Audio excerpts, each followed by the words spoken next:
Okay, hi.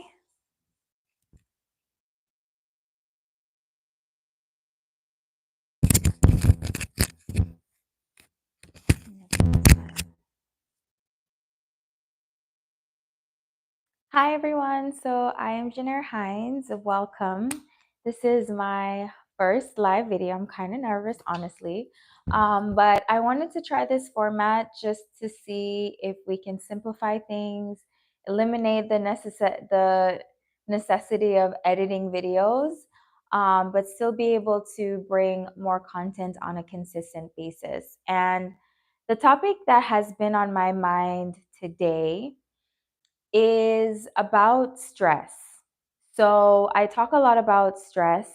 It's a huge part of the platform. It's a huge part of what am aiming to tackle for a lot of people in my profession and other high stress professions, where we tend to face a lot of stress and it makes our lives more difficult or work more difficult, and it really gets in the way of us finding meaning and purpose in what we're doing. So, the main thing I wanted to talk about is the fact that stress is not real. Stress, in the sense of how we experience it today, is something that humans adapted over our evolutionary history for purposes that no longer exist, really, in the world that we live today. So basically, stress is like if we had a third arm. And actually, a third arm might actually be useful. But stress is basically something that you bought at a store when you were 15, that doesn't fit you anymore, that's no longer useful, that's no longer relevant to your life, and you still carry it around with you every single day. That's what just popped in my head as the best way to explain it. So basically, why do we have what is stress, right? So stress is a response to something in our environment. When we say stress, we're really talking about the stress response, which is it's an adaptation. It's a thing that happens in the body where, when we experience certain things, or we experience what we perceive to be a threat in our environment, our body releases certain hormones, adrenaline, cortisol, in order to enable us to respond to the threat in the environment. So if we were living in the jungle, um, the stress response would allow us to respond quickly if there was a threat to our physical safety, if there was a threat to our village, if we were under attack, and we needed that extra energy, that extra mental clarity, that extra um, boost in order to defend ourselves, in order to fight, in order to run away, whatever it is that we needed to do. But now we live in environments where we don't really have physical stressors. So we are very rarely in a situation where we need to run or we need to fight. Of course, that still happens. People still do that. But for the most part, it's never really necessary for survival, right? Because stress is a survival response. So when we have even if there's a physical threat to safety, for example, if you're in your car driving and you almost get into an accident, you slam on the brakes, right? Your body is producing a stress response, and that over time can be harmful to your body. What we experience even more commonly than something like being in the car and experiencing a stress, and obviously we're in the car, we're not going to run, we're not going to fight. Um, we experience that even more commonly when we have psychological stress. So, for example, you get into a fight with your partner or a member of your family, and in that moment, let me just make sure that I'm live. Okay, perfect. We're still live. Okay. um, so I so going back to the topic, right? So when we are having psychological stress, so for example, you get into a fight with your partner or a family member, you're in an argument with someone, your body has the same response, that same fight, flight, or freeze response that's happening physically inside your body. Your body is releasing hormones into your bloodstream that are really preparing your body for whatever defense it is that you need in that moment. But because you don't have a physical stress, all that energy, everything is being pumped into your bloodstream and it has nowhere to go. So if you are at work, you have a deadline, you're getting stressed, all of those hormones being pumped into your bloodstream are actually going to cause damage because they're not being utilized. And also because if we were in the jungle, we would typically have that physical stressor and then we would go back to baseline. But oftentimes in our modern world, how we're living is we experience stress over and over and over again, chronic stress. And a lot of this stress, the majority of this stress, is coming from our thinking alone. It's coming from um, what our perception is of the deadline that we have. Are we going to make the deadline? We're stressed now. We're thinking, are we going to make the deadline? We're stressed. We're thinking, am I going to be able to deliver this thing? I'm stressed. And it continues throughout the day. There are different things happening throughout our days. And so we may constantly be having this response, constantly be pumping these hormones into our bloodstream. And like I said, they can be very, very damaging to the body over time because it's not meant to be something that's we sustain. It's meant to be something that happens quickly. Our body uses up those hormones for whatever we need, and then we go back to baseline. So, why do I say stress is not real? The reason I say that is the majority of the stress that we experience today is psychological. It's all happening in our minds, and it's all happening as a result of our interpretations of our environment. So none of it is actually real. What do I mean by this? So, for example, if I say, for instance, there's Adam and there's Ben, right? So two people living in the same environment, both Homo sapien males, and they are both in a supermarket. They have um, put all their groceries through the supermarket. They both have $100 to pay, and then they reach in to pay, and they both realize they forgot their wallets. So both of them are at the register, and both of them realize, oh crap, I just scanned all these groceries. I have a line behind me. I don't have the money to pay. I don't think my wallet is in my car. I think I left it at home, and now one of them might be experiencing stress. So let's say Adam is experiencing stress, right? That is coming from his head. Ben may not be experiencing stress because he may be thinking about the situation differently. So Ben might be thinking, "Oh no, I scanned all these groceries. There's a line behind me. My wallet's at home. Ha ha ha, like this is so funny. Like it's Friday the 13th. Of course something like this would happen. I'm going to call my wife and tell her about like how hilarious this is. We're going to have a good laugh. And we'll just get the groceries tomorrow. No big deal. Right? So Ben might be thinking that. Adam might be thinking, oh no, like I need to rush home and get my wallet. Oh my gosh, I'm gonna run out of time. I don't have time for this. How am I gonna get groceries now? Like, what am I gonna eat tonight? And Adam might be going on, and now Adam is like angry, and Adam is like having that fight response and just wanting to cuss everybody out because now he's having a terrible day because of what happened. So, how does this prove that stress is not real? Because it's not consistent.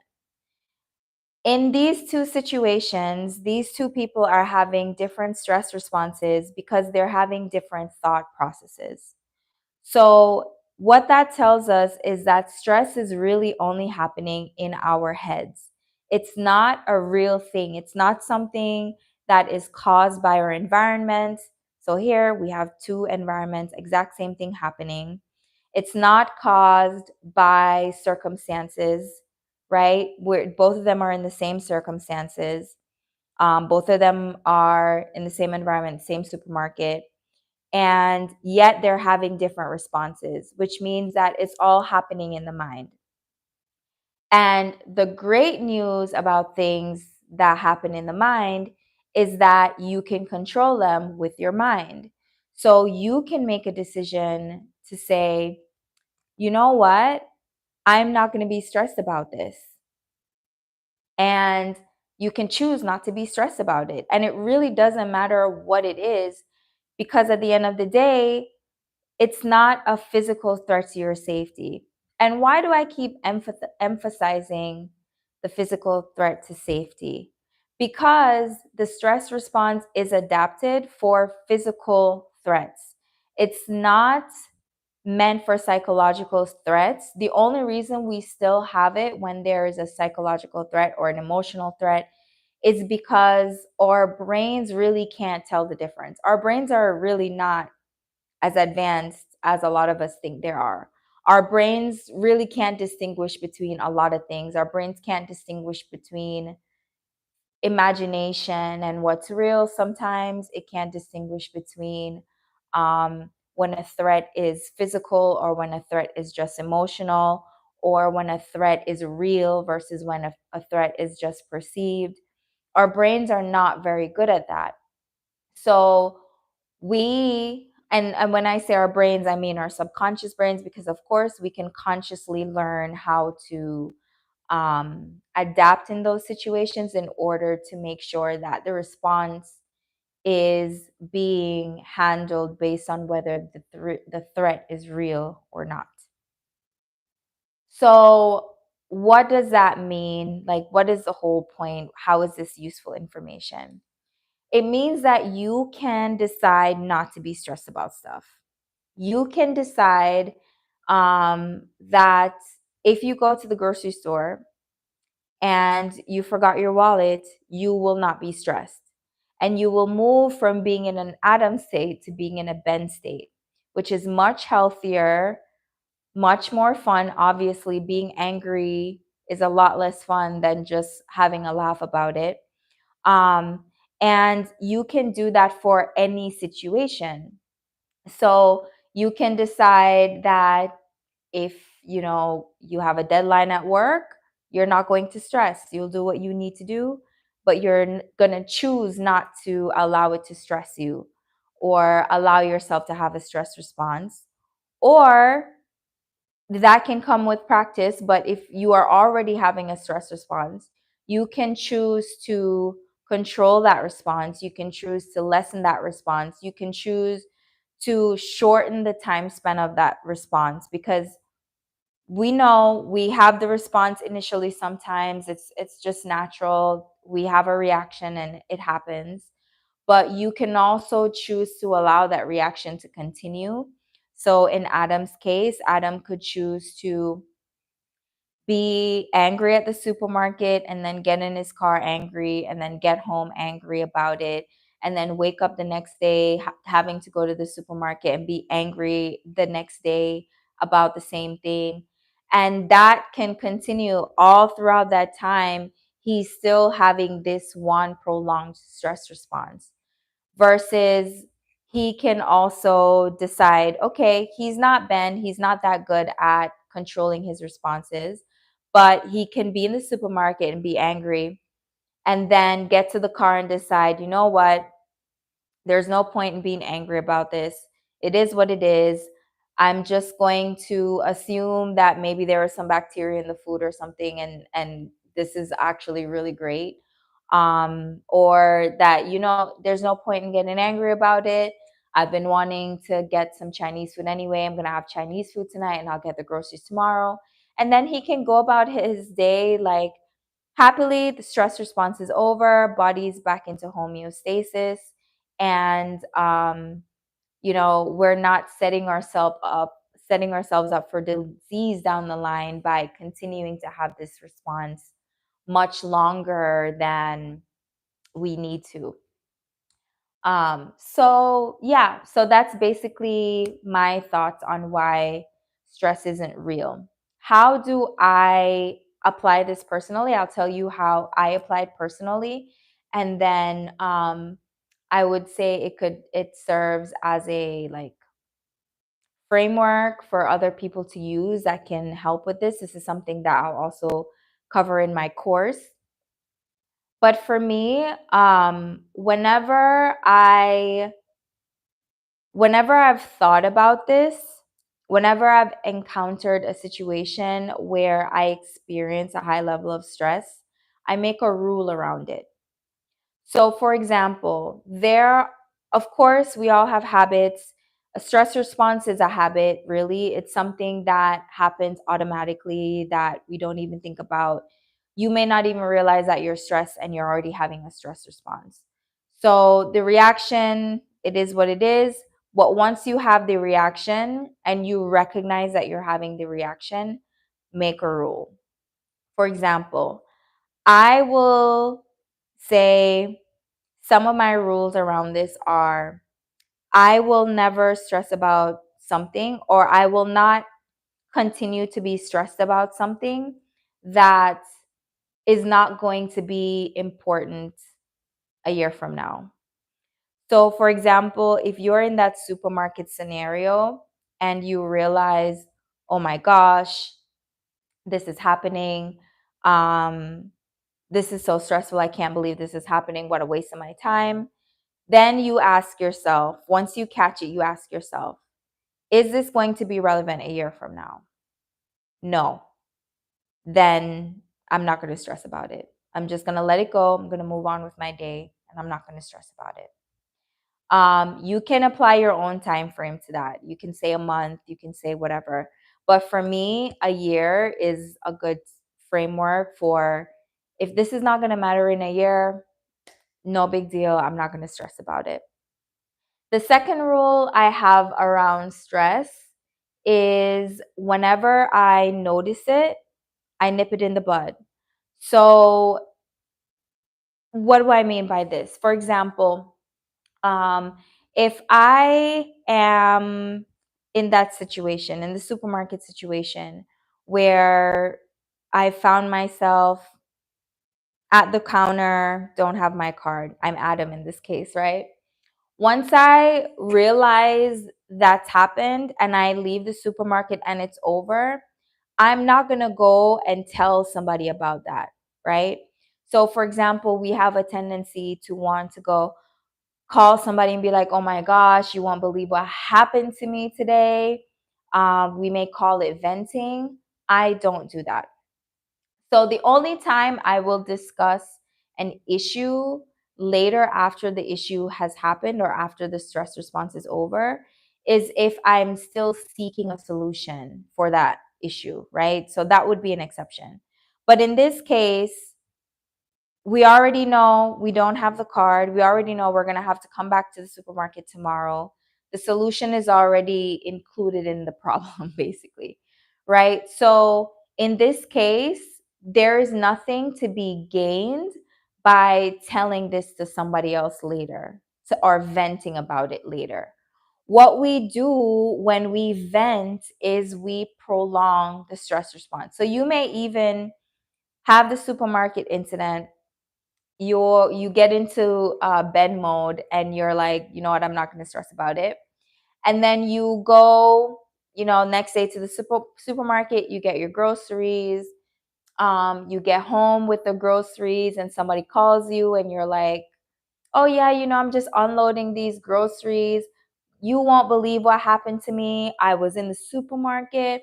and I got all these things and everything was on the, and then this happened and this lady behind me was talking and I'm taking out my card to pay.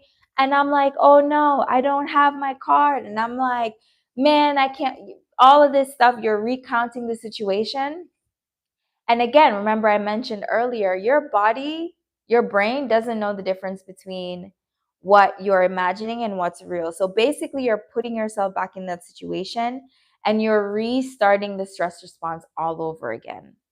And people tend to do this so much and not even realize this can make you sick over time. This can really cause you to relive this thing over and over again. And it's like this thing is happening to you over and over again. So, this is a very mild example, but think about people that experience traumatic events, people that experience, like more significant events, and they keep telling that story over and over without having like a real resolution or a real purpose of discussing it, because there may be reasons to discuss something. But if you are just talking about it over and over again and just putting your body back into that stress response, it's so unnecessary and it's actually so damaging. So those are two of my major rules around stress, or around situations where I may be having a stress response. I talk a lot about more of these in my course, which I will link below. Right now, it's in pre-sale. So it's not available like for immediate watching, but you can go ahead and buy it now. It's at a very, very low price, which is going to go up as soon as the course becomes available. And if you lock it in right now, as soon as it's available, you'll get everything. You'll have all my rules around stress. You'll have a lot of information about the psychology, the physiology, the energetics around how to eliminate stress out of your life. Not to say that that you'll never be stressed about anything again, but you will definitely have all the tools you need to handle that, to deal with that. So I encourage you to go ahead and check that out. Go ahead and lock in the price that is there right now. Like I said, it's extremely low price, ridiculously low price, only because this is my first time offering it. And I want to be able to give it to as many people as possible and help as many people as possible. So thank you for coming to my first live video. I don't know, leave feedback in the comments about what takeaways, what was useful information for you. And I'm going to try to do these more often and see how we can help eliminate some stress from the world and make it all a better place for all of us. So thank you guys, and bye.